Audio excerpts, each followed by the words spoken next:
¿Cómo se veraneaba en Sevilla cuando empezaron a aparecer las agencias de viajes? Bueno, yo siempre he comentado que cuando yo empecé a trabajar en turismo, el turismo era algo que estaba mal visto, era algo molesto. Cuando aparecían por aquí los primeros grupos de turistas, era algo que se veía mal y que hacía un desprestigio decir que se trabajaba en turismo, ¿no? Todo el mundo me miraba un poco por encima del hombro, hay que ver la profesión tan rara. Aquí había dos grandes compañías que eran las que se repartían el pastel del turismo, los primeros visionarios de lo que podía ser el petróleo de nuestra nación, que es el turismo. Cuando yo empecé a trabajar en turismo en la agencia de viajes de entonces, en España había 6 agencias de viajes, 6 empresas. Pues imagínate, en Sevilla creo que había 4 o 5 oficinas, las marcas de entonces eran Meliá, Internacional Expreso, que es la que yo trabajaba, Marzán y Bagolí. Y bueno, perdón, y después pusieron Bacumar, que Bacumar era una agencia de viajes que era el representante de Aviaco, que Bacumar estaba en la calle San Fernando y era la terminal de Aviaco a los efectos de facturación de equipaje, etcétera, etcétera.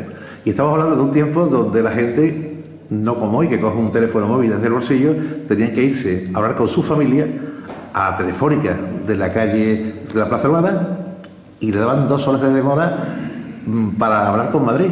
Bueno, yo que me he llevado toda mi vida, digo, en el centro de Sevilla trabajando y viendo, cuando llegaba a mi oficina en la calle Alemanes, ahí me llevé yo 30 y tantos años, lo primero que hacía por la mañana llegar, pídeme una conferencia con Barcelona, que es donde estaba la central.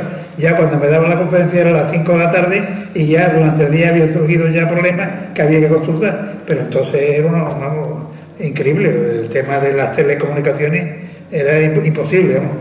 Yo tenía una casita y la sigo teniendo en Villanueva, entre Villanueva, Riscal y Espartina, y cuando pedía allí para hablar con Sevilla me salía mejor venirme en el coche a Sevilla que no poner una conferencia. Después, hablan un poco de esa Plaza Nueva que se ha perdido. Aquí un montón de hoteles en esa Plaza Nueva. Había más que ha quedado el Hotel Inglaterra, ¿no? Que lo llevó un querido amigo tuyo, Manolo Otero Luna. Amistad con él y con toda su familia, ¿no? Sí. Mucha confianza. Bueno, yo conocí la Plaza Nueva, pues eso, pues estaba el Hotel Cecil Oriente, el Inglaterra, el del frente, de la familia Reynolds. Bueno, y más un poquito más la esquina del Hotel Madrid, donde estaba después la Galería Preciado, y aquello era, bueno, el centro con el Hotel Cristina, y el Hotel Alfonso, que era un edificio cascaete ya en aquella época, pero vamos, después se restauró, y muy bien, había pensiones, el Hotel Venecia en el Duque, el Hotel Biarri en la Campana, había muchos hoteles pequeñitos, de poca capacidad, y hasta que aquí no se hizo el Hotel Macarena y el Hotel Don Paco, no pudimos ir a por turismo de grandes cantidades. Los demás eran pequeñas cosas, ¿no? Era curioso buscar los primeros aventureros, turistas, que cogían un carabel de aquella época, era un carabel, no era un jumbo. Yo lo conocí antes del carabel. Y los de hélices, ¿no? Bueno, de hélices, yo recuerdo la gran revolución que fue el avión de hélice comercial. Porque claro, antes era el saltamontes de pequeño, bueno, y desgraciadamente en Sevilla casi seguimos igual, tener que cambiar de avión 2 veces para ir de un vecino a otro, no hay vuelos directos, pero que aquello fue la gran evolución por acortar las distancias y el tiempo, ¿no? El avión creció mucho, el avión de pasar de 40, 50, 60 plazas, pasó ya un avión de 200, 300, 100, 200 plazas y de pronto el tiempo, ¿no? Que se ponía de París a España en 1 hora y pico, 2 horas, y antes eran 5 o 6 horas pegando saltos de saltamontes, ¿no? Yo recuerdo mucho el Golfo, que salía de Madrid por la noche y venía aquí a Sevilla, venía mucho con las flores, se venía aquí a comer pescadito frito con la... El Golfo era el coche escoba de mucha huelga, era. De mucha huelga. Se metía uno a las 2 de la mañana, vámonos para Sevilla. Y a Marbella también. Era un Heron, sí. Y tenía 14 plazas el avión. Lo recuerdo perfectamente. Bueno, para las personas que están ya, los televidentes lo están viendo, identificamos a don Antonio Taura, fue presidente de la patronal de agencias de viajes durante muchísimos años en Sevilla, un magnífico cofrade, mejor persona que todas estas cosas que decimos, una familia dedicada exclusivamente al sevillanismo, de todas sus aristas, y hoy queríamos tenerlo aquí, como los eméritos que vienen, para hacer un rato con nosotros, charlar de la visión del pasado, del presente y cómo enfocan el futuro. Antonio, estamos hablando de pasar de veranear en Chipiona con una casa de alquiler con un marchante que te la alquilaba a hacer las primeras expediciones. ¿Cuándo vendes tú la primera expedición y hacia dónde manda la gente? Bueno, yo acabo el colegio en el año 57-58 y en el mismo mes que acabé estaba trabajando en una agencia de viajes. Yo estudié en el colegio inglés y cuando acabé en el colegio pues me fui a una agencia a hacer una traducción de inglés y me llevé en esa empresa de la calle Alemanes pues 30 años. Yo cuando me fui de esa empresa, vamos, que fue la propia empresa que me propuso cambiar a otro puesto, yo ya era director de Andalucía y Canarias y llevaba esos 30 años en la y 17 oficinas a mi cargo. Y bueno, el turismo, yo he ido creciendo como cuando mi niño era pequeño le compramos un bebé crece porque era una ropa que crecía con un niño, pues yo he ido creciendo en edad y espero también esa sapiencia a la vez que el turismo. No tiene nada que ver el turismo de entonces con el turismo de ahora, ¿no? Es que un hombre que tan joven, hace 51 años, que hablase un inglés perfecto, era muy complicado, tenía abiertas las puertas del mundo. No había nada, muy poquita gente. Los guías que había entonces en Sevilla, los guías profesionales que todavía han estado estudiando principalmente en Inglaterra, en Londres, han estado estudiando, eran los poquitos que hablaban inglés, o bien los conserjes de los hoteles que tenían una cierta base de inglés importante, pero que era complicado. Y entonces el turismo era principalmente norteamericano, ¿no? Surge lo que es la revolución turística en Marbella, toda la parte de Marbella, Fuengirola, y empiezan a ir para allá los sevillanos que habían estado siempre en la parte de Chipiona, Lepe, Las Antillas, la Tarascaña incipiente, empiezan a traspasar un poco las fronteras y se van ya a los litorales ya más orientales, ¿no? Los de Málaga, ¿no?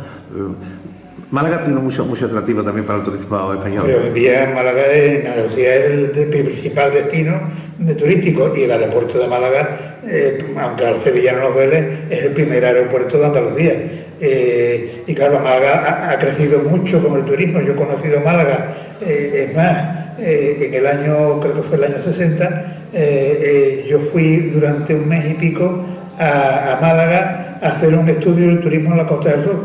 Y entonces a la empresa que yo trabajaba, el informe fue, oye, o nos metemos de lleno o no nos metemos.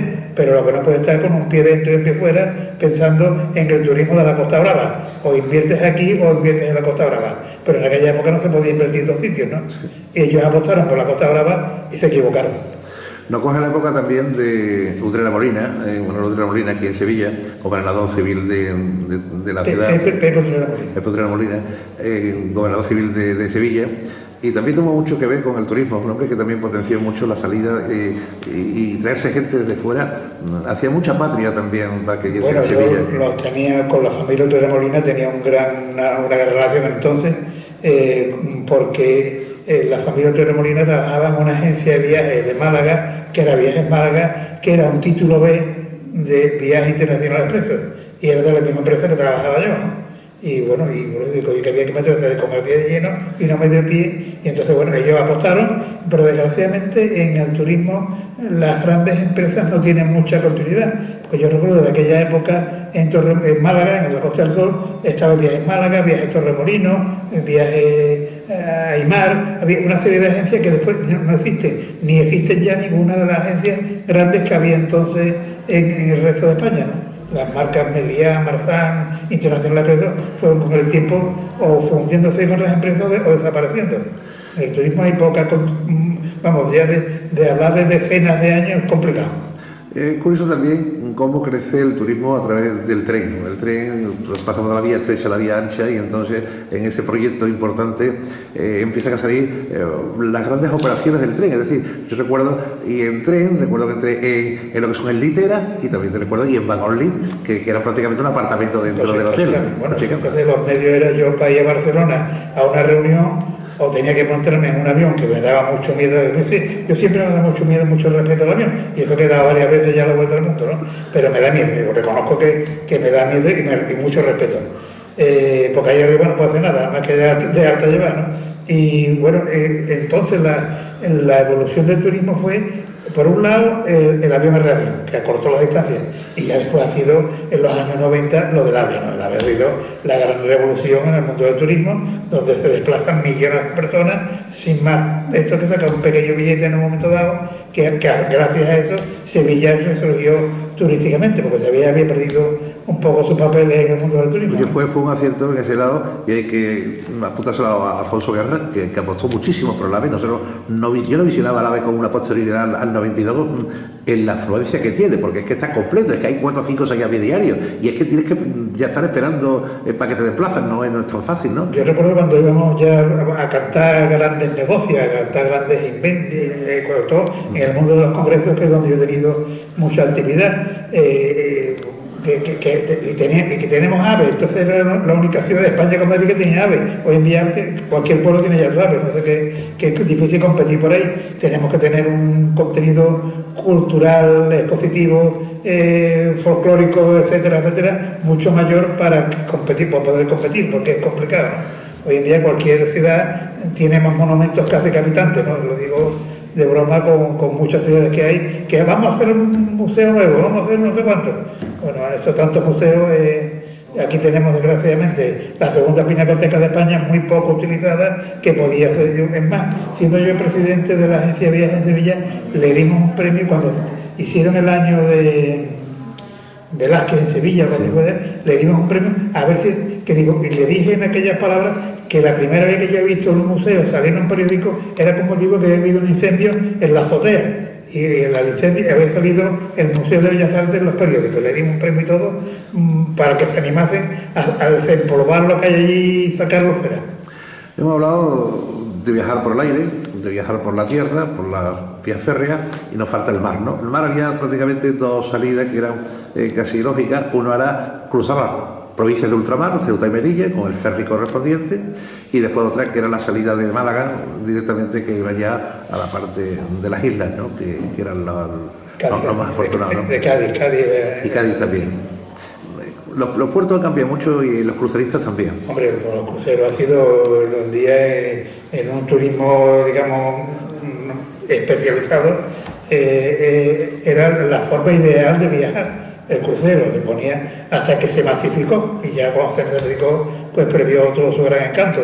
Hoy en día un crucero te llevas todo el día en una ciudad, que llega a las 6, a las 7 de la mañana, te pega un madrugón, después con un autobús que te lleva a la ciudad de destino.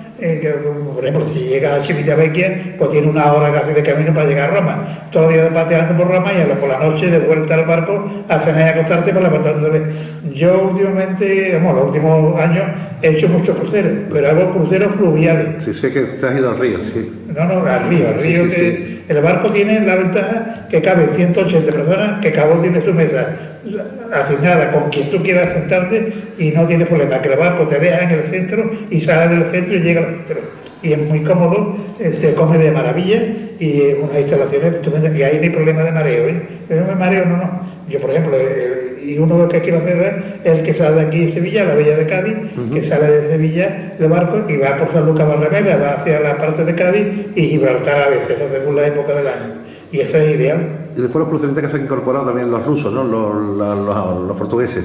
Hay un crucero de Portugal también muy bonito. Bueno, yo el último crucero fue hace un par de años, el último que he hecho, pues fui a Oporto a hacer el crucero del Río Duero. Es una maravilla, eso lo recomiendo, es una auténtica maravilla. Porque la ventaja que tiene el barco es que los 3 primeros días de la semana que dura estás parado en el centro de Oporto, en el río, claro, en el puerto. Igual que el que viene a Sevilla, el barco está parado en Sevilla los 3 primeros días. Después, el resto de los días, ves navegando a ir a ver cosas, pero que es ideal, es una forma ideal de viajar.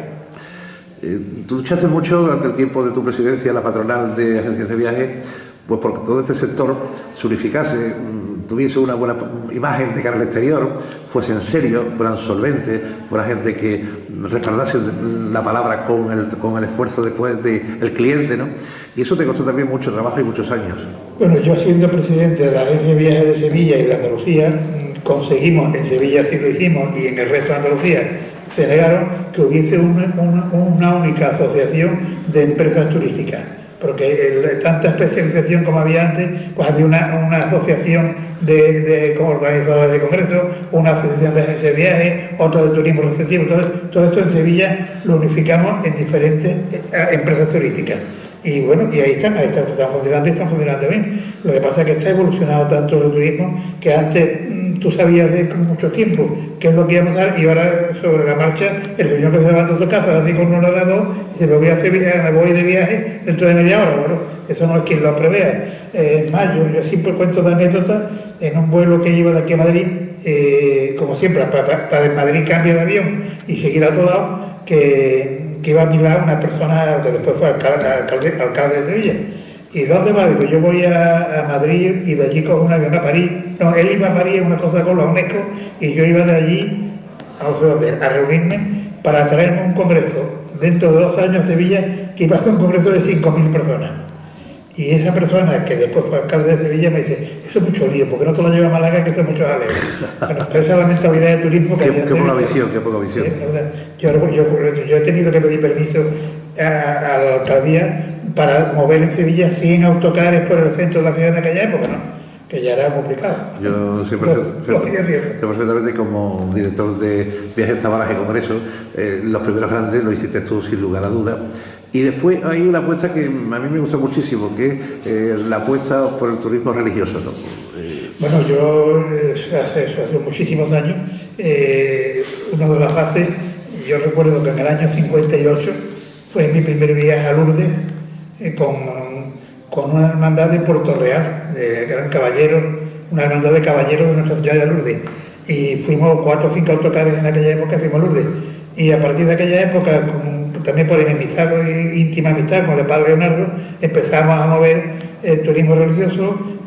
Con Pérez Mantero sacamos de los rocieros por el mundo y empezamos a darle al turismo religioso vueltas por todos lados, ¿no? Empezamos con los monasterios, con los santuarios y tal, y llevando gente y trayendo gente, ¿no? Pero después tú tienes la visión de ir a Tierra Santa, a Jerusalén, ¿no? Eso sí que es un... Ahí el especialista es mío. Pero es un paso importante que dices allí, sí. Gracias, yo la primera vez que fui a Tierra Santa, no sé cuántas horas era el avión, o 8 o 9 horas, hoy en día son 4 y pico, pero que soy evolucionado, es un destino precioso, impresionante, no se te olvida, lo vas allí ya es una huella para toda tu vida. Pero que en aquella época era complicado, no había instalaciones. Recuerdo cuando fuimos la primera vez que había que comer en kibutz, porque no había hoteles y teníamos que hacer, cuando vamos a otro sitio hay que parar en un kibutz a comer allí en un kibutz. Bueno, hoy en día hay una red de hoteleros, restaurantes estupendos, y aquello ha evolucionado mucho, y hoy en día es uno de los grandes destinos, tanto religioso como turístico, ¿no? ¿Qué puntos más distantes son los que has hecho en tu época de director de tabarajes y congresos a sus clientes? ¿Nueva Zelanda? ¿Ha ido a Dubái? ¿Han ido...? ¿Yo? Sí. Yo afortunadamente a todo el mundo. Yo recuerdo, yo era muy jovencito. ¿Pero esto es como propuesta a tus clientes? Bueno, yo propuesto a mis clientes, bueno, yo los cruceros fluviales, ¿tú qué edad tienes? Con más de 60 años, vete al crucero fluvial, ¿no lo tienes? Ni te va a marear. No, ni te mareas. Tienes unas atenciones increíbles, un camarote estupendo y estás en el centro de la ciudad, ¿no? No tienes que irte. ¿Que quieres ya una cosa de más bullilla, más alta? Vete a un crucero por el mar, ¿no? Pero vamos, que el destino hoy en día no hay ningún problema. Eso, no sé, esos grandes, hasta grandes circuitos en tren, ¿no? Yo he vendido el viaje desde Moscú hasta el Pacífico, de estar 8 días metido en el Transiberiano, ¿no? O sea que eso según el gusto de cada uno. Hoy en día hay viajes a la medida de los bolsillos, por supuesto, y del deseo y el gusto de cada uno. Los destinos caribeños, por ejemplo, Cuba, Varadero, Camagüey, Maíz de Cochino, La Habana... Bueno, Cuba es precioso y el Caribe es muy bonito. Pero yo cuando muchas veces me decía de entonces, ¿usted con qué iba? Yo iba a una playa, pues vete a Canarias. Te cuesta la mitad y vuelas la mitad de hora. Yo digo, es que voy a Cuba. Digo, ¿usted sabe que Cuba está a 12 horas de vuelo? Ah, yo creo que estaba más cerca. Sí. Cuba está a 12 horas de avión. Lo hay que entender, está todo cerquita. Y 12 horas de avión hay que pagar ese billete de 12 horas de vuelo. Claro. Eso sale caro. Hoy en día se han acortado, hoy en día la gente le ha perdido el respeto al avión, se monta, pero yo prefiero irme más cerquita y sobre todo buscar los productos de calidad. Yo en Sevilla he apostado mucho y he luchado mucho por la calidad en el turismo. El precio no lo es todo. Y yo creo que la calidad, porque si tú estás en un hotel o en una playa o en un sitio y tienes mala sensación de calidad o de alimentación o de instalaciones, te acuerdas, si tienes buena quedas encantado y vuelves.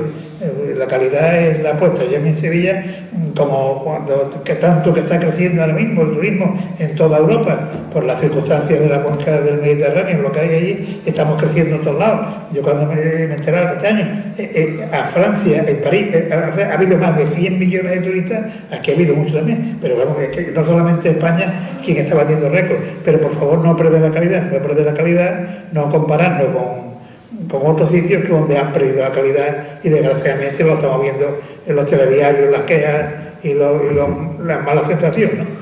Lo que hemos sabido de España y vamos al extranjero, hay una cosa que me ha encantado a mí siempre, que es nuestros hoteles son de los mejores del mundo.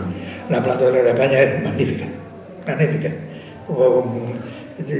Hay grandes hoteles. Un 3 estrellas de aquí es un 5 estrellas de fuera. 5 estrellas de fuera, por supuesto. Y la calidad del personal y la calidad, sobre todo la comida, La comida en España, la cocina española, le gana a cualquier parte del mundo. Pero que por ahí tenemos mucha competencia, unas instalaciones magníficas, no tienen tanta cantidad, pero sí unas grandes instalaciones de grandes hoteles, pues tiene que ser a base ya hoteles de 5 estrellas, que hay verdaderas maravillas por ahí, pero vamos, que hay hasta hoteles de 5 estrellas, ya en el Oriente, ¿no? En los países del Golfo Pérsico sí. Hay un hotel de 7 estrellas, bueno, pues sí, bueno, eso no es que se lo permita, ¿no? De todas maneras, el otro día nos estábamos comentando que el verdadero petróleo de España es el turismo, que es lo que perdura. Por supuesto que no falla, yo creo que hoy en día, por las circunstancias desgraciadas de la cuenca del Mediterráneo, le ha venido muy bien a países como Portugal, España, Francia, Italia, sobre todo esos 4, le ha venido el turismo, ha crecido enormemente, que no... Yo cuando, entre comillas, discuto con los políticos, digo, oye, no querer poneros medallas que no es acierto vuestro, que desgraciadamente es la circunstancia que hay la que han hecho que crezcamos como destino turístico, ¿no? Porque la gente cuando coge donde voy, pues voy a sitios donde den, sobre todo, garantía de calidad, de seguridad y de protección, ¿no? Ahora si pasamos la página y dejamos el trabajo, llega a las 8:30 de la noche, ahora que uno se va a la Macarena o a Santa Marta, mi querido amigo Antonio Tábora, un cine cofrade, estuvo durante años en la Macarena, vas a contarnos cosas que no conocen casi nadie, no conocen casi nadie más que tú. No más que tú. Por ejemplo, la gente sabe, muy poca gente sabe que el llamador del dragón de la Macarena lleva el nombre de tu hija. Lleva el nombre de mi hermana. Lleva mi mismo apellido, ¿no? En el año 50 y tanto, mi padre, que era mayordomo de la Hermandad de la Macarena, hizo una propuesta a la Junta de Gobierno de que la candelería fuese de plata. Y entonces, ¿qué idea más bonita? Bueno, pues se la aprobaron. Y en la misma reunión, bueno, pues aquí está la lista de los donantes, que yo tengo ya todos estos contactos y está todo cubierto. Y ya Ricardo Subiría, bueno, yo quiero, no, tú no, el llamador dice, no, el llamador lo regala mi hija. Y el llamador, yo tengo en casa una foto y que está mi hermana entregándole el llamado a la Virgen, muy bonito. Y pone, en el llamado pone al cielo con ella, Ana Esperanza Tábora Molina, y sigue llevándolo, dice. Y yo después he tenido la suerte de estar en la Junta de la Macarena unos años, y muy bien, Mario.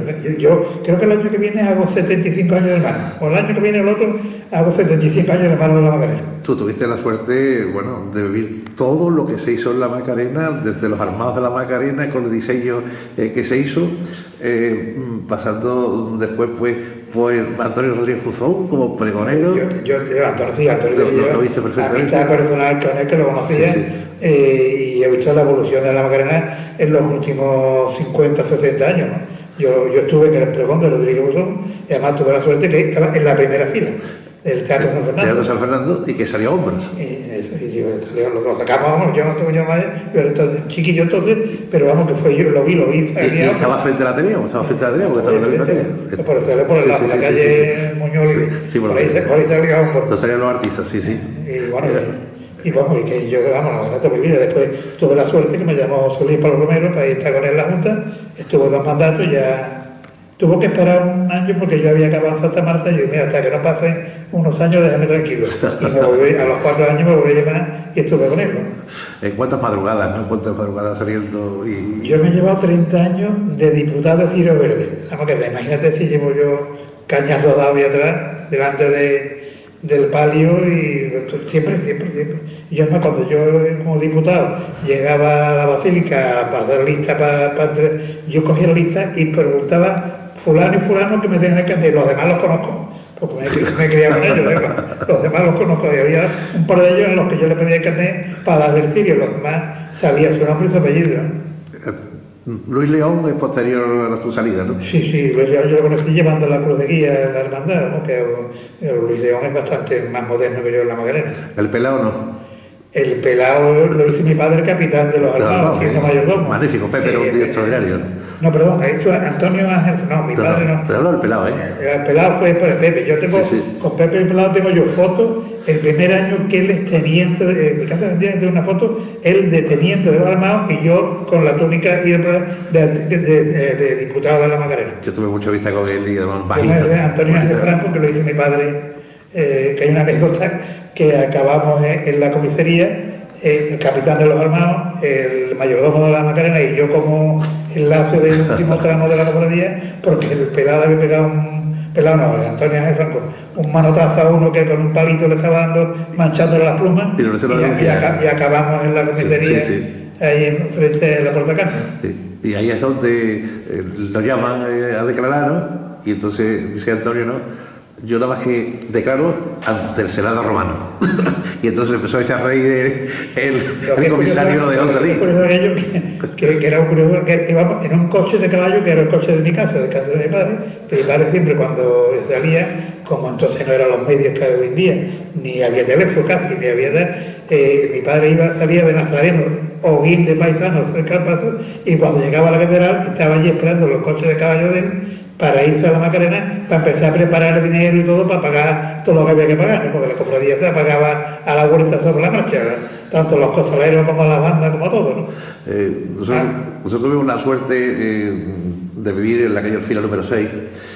Allí fue donde se guardó la Macarena, de Villa, que era un veterinario ilustre de Sevilla, que en esa se hizo un cuarto en el centro de toda la casa, se tapió y allí estuvo la Macarena durmiendo hasta que ya en la entrada de mediados de la guerra, Millán Astray llega a Sevilla y entonces quiere ver a la Macarena. Y entonces era un problema ver la Macarena, porque había que tirar aquello, ¿no? Entonces que quiere encomendarse a la Virgen, entonces se simula lo que es un ataque aéreo con las correspondientes sirenas, entonces llega allí, se descubre aquello y lo ve, ¿no? Durante mucho tiempo aquello estuvo, estaba un altar hecho por Castillo Lastruzzi, con una Macarena magnífica, pequeñita, tenía un damasco alrededor y después de todo reclinatorio, y allí iba el cardenal Segura a decir misa privadamente porque se tenía aquella historia, ¿no? La Macarena ha tenido muchas épocas brillantes, ¿no? Y sobre todo... Yo soy posterior a la guerra, o sea que yo no, esto no lo he conocido, lo he oído, lo he comentado, pero no. Yo se lo he visto y estaba en la calle Orfila número 6, concretamente, ¿no? Y su viuda, doña Manolita, que ya ha fallecido también, después se lo llevaron a Madrid, porque ella era de Madrid.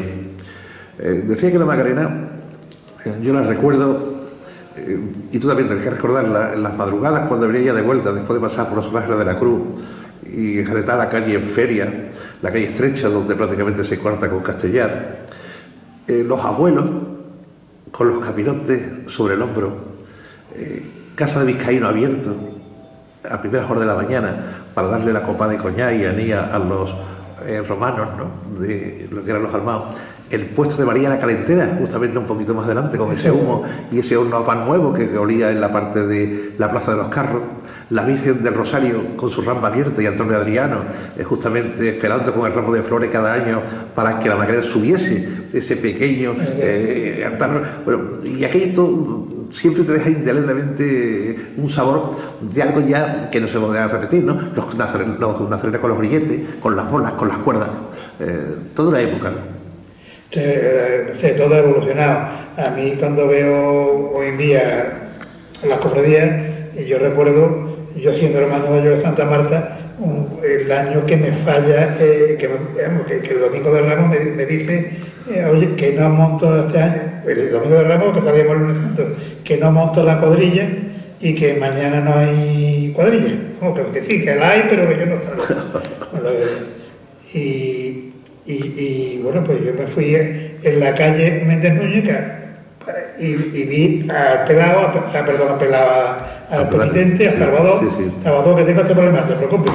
Y lo arreglamos en un momento sobre la marcha. Y después con Domingo Rojas, y Domingo Rojas se llevó después 30 años sacando Santa Marta, o 20 años después, y después la continuación de los Villanueva, ¿no? Que es la misma. Bueno, pues, entonces era otra cosa, había una cofradía como Santa Marta, tendría 200 y pico nazarenos, ¿no? Oye, pues traspasando a tu época ya, después de la Macarena, que te vas a esa placita tan silenciosa, ¿no? Yo siempre digo que a Santa Marta no va uno a buscarla, se la encuentra, o sea, porque va ahí, aguanta el silencio y de pronto le dice y automáticamente va silencio con ese paso, que lo llevó durante muchos años un trianero, Manolo Bejarano. Manolo Bejarano. Y curiosamente, muy poca gente lo sabe, el racheo del paso de Gran Poder es un paso de Santa Marta. Paso largo, se rachea. ¿Y tú sabes por qué sale ese paso? Te voy a contar yo por qué sale ese paso. Como Manolo trabajaba... Yo sé que el primer año mi hermano mayor, el paso se rompe al entrar en San Andrés. Pero lo que ocurre para el paso racheado ese, me lo contaba Manolo, dice, este paso salió porque como Santa Marta es tan exquisita, no quería ni siquiera guaores alrededor del paso. Y entonces yo, como trabajaba en el muelle, me traía unas cantimploras de las americanas grandes y las colgaba arriba en la canastilla, en la parte inferior, y entonces iba a cargar de agua, los cogían los costaleros, la bajaban, bebían, ¿no?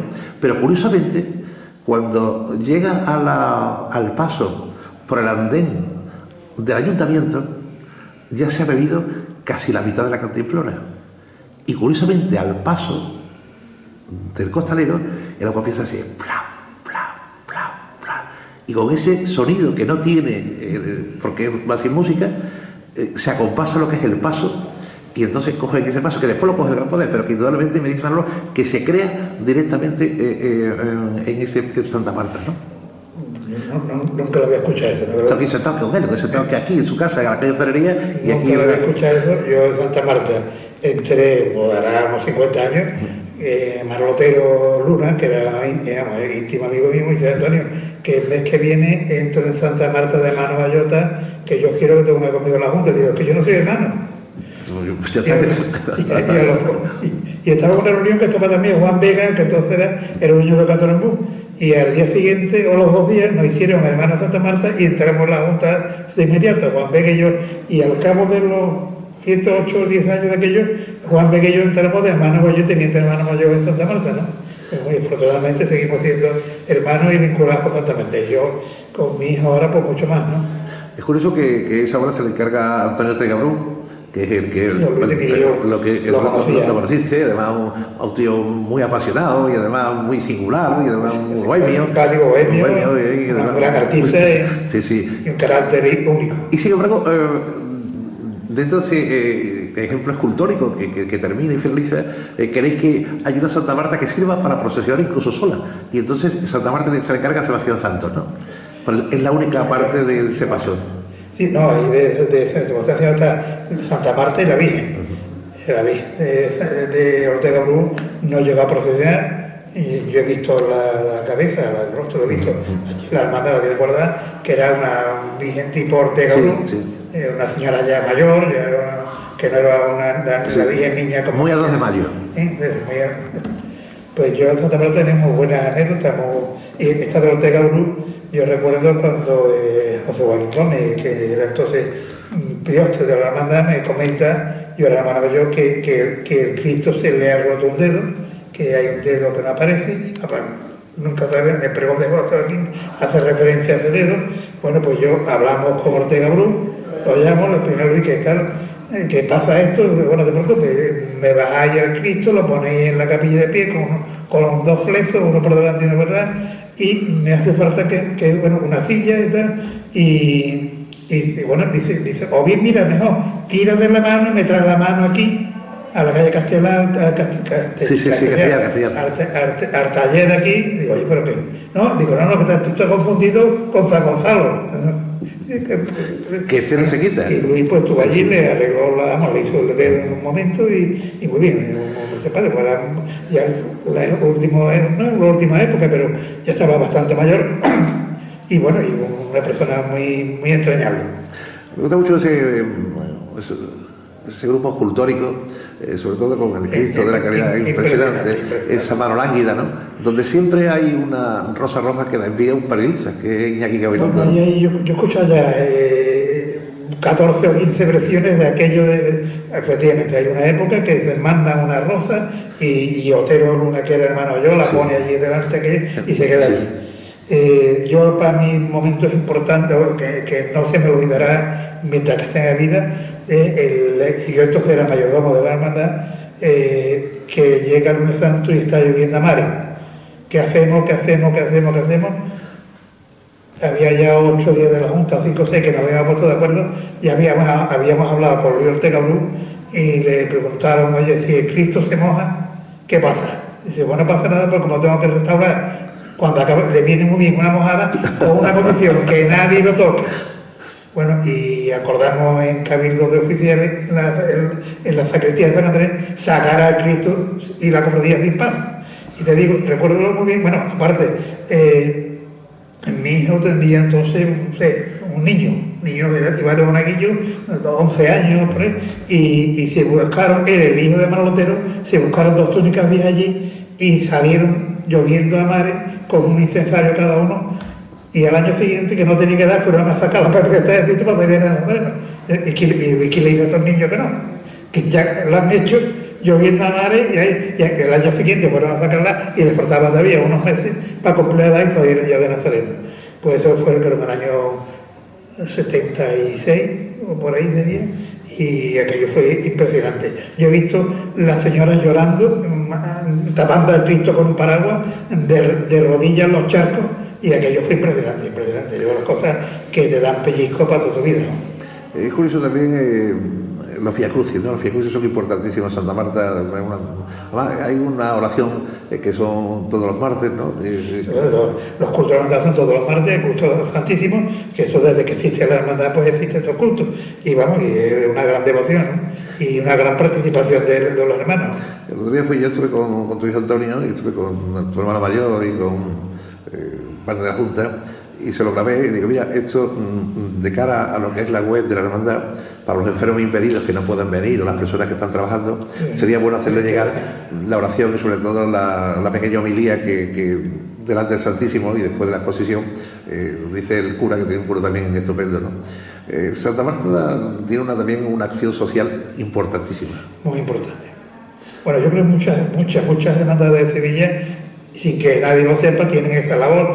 Yo he estado en 2 hermandades, Santa Marta y la Macarena, una por supuesto mucho más en cuanto a calidad económica, importancia económica, tal, pero que el espíritu es el mismo en todas las hermandades. El lunes santo, por ejemplo, o la madrugada, hay una acción social o de caridad conjunta entre todas las hermandades. Y bueno, y ahí es un tema de que yo creo que cualquier hermandad de Sevilla hace una importantísima labor social, ya no solo en lo económico, sino también en lo humano, que es muy importante. Ver a la gente ese cariño que a veces hasta en su casa le falta. Santa Marta se convierte en la patrona de los hosteleros y como naturalmente es así, pues los hosteleros redundan en su aportación cada año en la raza, en un magnífico acto social de una cena. La cena benéfica que se hace en pos de unas indígenas a los que la acción social llega directamente a Santa Marta para que puedan leer, para que puedan tener agua, para que puedan tener medios que no lo tienen, ¿no? Y fue entrañable porque se volcó todo la hostelería, todo fue de forma gratuita desde la sesión de... Sí, conozco el tema y es importantísimo y se hace una gran obra social ahí, ¿no? Y sobre todo a países donde están más complicados que aquí, aunque aquí nos parezca que aquí estamos bastante bien comparados con otros, ¿no? Yo recuerdo en esos viajes que hemos hecho con el padre Leonardo por ahí dando vueltas al mundo, que decía Antonio hoy, la coleta de esta misa en no sé dónde, esa es para aquí, que aquí hace más falta que allí. Y explicaba lo que era y se hacían donaciones muy, muy, muy importantes. con aquellos rocieros por el mundo y que hoy en día ha conseguido hacer lo de la hospitalidad diocesana de Sevilla a Lourdes, la continuidad, ¿no? Llevar enfermos a Lourdes, eso, yo la primera vez que fui con él en el año 58 y sigo yendo, ¿no? Y la verdad, se han hecho los rocieros por el mundo, oye, vamos a tal sitio que hay este problema y vamos a arreglarlo, ¿no? Y hemos hecho cosas muy bonitas. Si pasamos la página, nos quedaría la canción de Perales, ¿no? ¿A qué dedicas tu tiempo libre ahora, Antonio? Perdón, yo ahora, a mi casa, mi mujer, que hace mucho fuerte, que estoy pegadito allá casi todos los días, a tomar café con los amigos por las mañanas, charlar, dar paseo, leer, que mi vicio es la lectura, y de jubilado retirado, ¿no? Sí, participo en todo lo que puedo participar, y eso es lo que puedo participar, que me invitan a que vaya, ¿no? Lo que tienen muchos periódicos turísticos, ¿no? Detrás mía para que yo le escriba cosas y yo ahí me he negado. Pero yo sé que voy a empezar a escribir páginas y voy a ver algunos que se sientan muy contentos y otros que están muy molestos, ¿no? Prefiero quedarme en el anonimato y no... Porque no, o sea, yo es que veo en esto del turismo tanto aprovechado que se quiere poner la medalla de los éxitos que desgraciadamente no es así. Vamos a hablar con Manolo de la Luna, hijo, ¿sí? Que está allí dirigiendo el Hotel Inglaterra, porque hablamos hace no mucho tiempo, Antonio, que yo quería hacer una tertulia allí en la parrilla que está estupenda, tenemos entrañables amigos, trayendo algún invitado siempre, amigo tuyo, de estos eméritos que están ahí, que han hecho mucho por Sevilla, que no puede quedar en la historia. Y entonces, Manolo me dijo, sin problema ninguno, cuando con Antonio. Disposición, yo hace pocos días hablé con la madre de Manolo Otero Alvarado, que es hijo de Otero, y hablamos de tener un día, digo, te pones tú de acuerdo, a los 4 o 5 antiguos del turismo que quedan, vernos para comer, y hemos quedado que ahora cuando pasen unos días nos llamaremos e iremos, pues irá Juan Ramón, el del Hotel Becker, irá la viuda de Manolo Otero, pues si yo otro idioma de vida, iré yo también, y posiblemente Miguel Villegas, que fue, no es tan antiguo, pero es también del turismo antiguo, y de los poquitos que quedamos, digamos, los que nos llaman los padres del turismo, ¿no? Yo soy uno de los padres del turismo.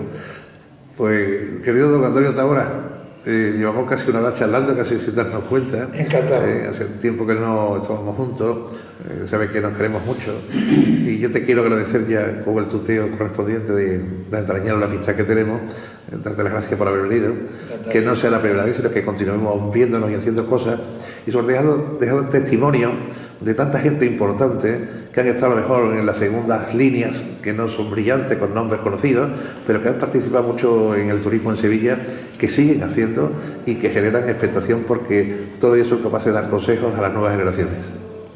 Bueno, yo la verdad vivo a mí 50 y muchos años de profesión, todo en Sevilla, en empresas sevillanas. Cuando yo empecé era una empresa multinacional, hoy día, lo que había entonces, no sé yo qué decía, eran multinacionales, pero era a nivel estatal. Y he visto la evolución del turismo no solamente en Sevilla, sino en todo el mundo. Yo recuerdo que uno de mis primeros viajes del año 60 o 61 fue hacer un estudio del turismo en Filipinas. Y me tuve que coger, cogimos 4 o 5 europeos, que era una cosa europea, a Filipinas a hacer durante un mes un estudio del turismo allí. Y aquello lo que encontramos fue aeropuertos de la Segunda Guerra Mundial hechas de arena compacta para promocionar aquello. Yo el turismo he hecho desde ahí hasta que fui en un jumbo en el primer vuelo a Nueva York, han pasado ya años, ¿no? Pero que Sevilla turísticamente tiene mucho que hacer, tiene mucho que aprender todavía, tiene mucho que trabajar, y yo la suerte mía es que mi hijo ha seguido mi profesión y lo está haciendo, y yo sé que lo está haciendo muy bien. Es un gran profesional, se ha especializado mucho en ese turismo religioso al que tú hacías referencia antes, y que yo encantado de que el hombre le vaya muy bien y esté contento. Antonio, muchas gracias por estar con nosotros. A ti, Carlos, desde el proceso.